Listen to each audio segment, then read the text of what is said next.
If you played Remnant Records, you may have had some trouble figuring out the clues and the related items to put on the ritual or exorcism board. If that's the case, then this video should be helpful for you. So we're going to go ahead and get started. In general, the way to approach this is to look for keywords within the clues in the different documents. That's what's going to guide you to the particular items that it's associated with. Also, the cartographer has a helper card, so make sure you use that to help you find a harder clue. Sometimes after you get a couple of easy ones, it's good to use that one. The first item we'll cover is the knife. Phrases you want to associate with the knife are grabbed the knife and killed them, stabbed, stabbed them 10 times, throat slashed, the killer or the butcher. Those are all going to be very common phrases that are associated with the knife. For the lighter and gas items, typically you'll see the words collecting lighters, fascinated with fire, pyrotechnician. Those are going to be common phrases for the lighter and or gas can. For the medicine or pills, you're going to look for anything having to do with sickness or healing or feeling better. So doctors or fever, hospital, sick with a cold, I'm dying, my head hurts, or being cured. All those terms are going to be linked to the medicine/pills. Next up, we'll cover the toys. For the most part, toys are named within the actual clues. So you'll see, I want to take the plane, or gave me a little bear, or looking for the doll. Those are all going to be very common terms. The various toys will often be associated directly with the words you see in those clues. So keep a lookout for that. With the sponge, you're really looking for the primary clue of scrub so hard in the shower, or some term associated with a shower or bath. Makes sense, it's logical, but that would be the sponge association. The syringe is going to be evidence when you see terms like used heroin or last dose or drugs in general. If you want more of this type of content, subscribe below. Also, if you have any tips for items and clues, be sure to leave them in the comments below. I'd love to hear from you. When we deal with something related to the suicide comments within each evidence piece, there are going to be a number of items that could be at play, and it's going to be a little bit of a trial and error. There's small differences in the terminology and the clues within each of the letters, but those items are typically the noose, the light, and the fan that you find in the bathtubs typically, and then sometimes the actual handgun, the pistol. Those can all be linked to death by suicide.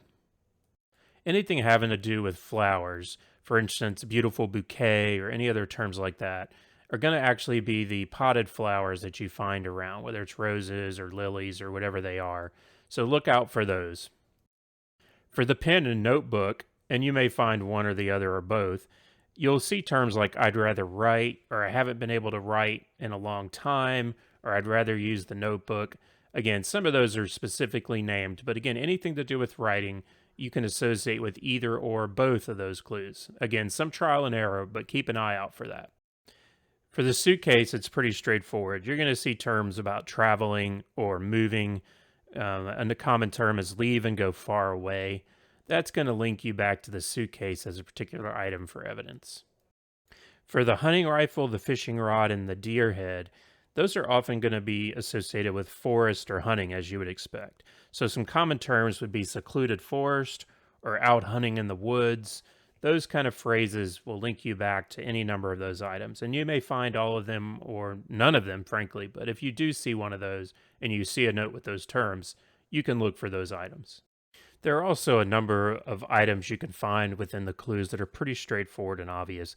They're actually named after themselves. So you might find soda or orange soda, coffee, crates, cigarettes or cigs. An ashtray may be associated with those cigarettes, but also alcohol is a pretty common item and pretty straightforward when you see it. It's in a bottle. Just know that if those clues appear, you can find those particular items as evidence.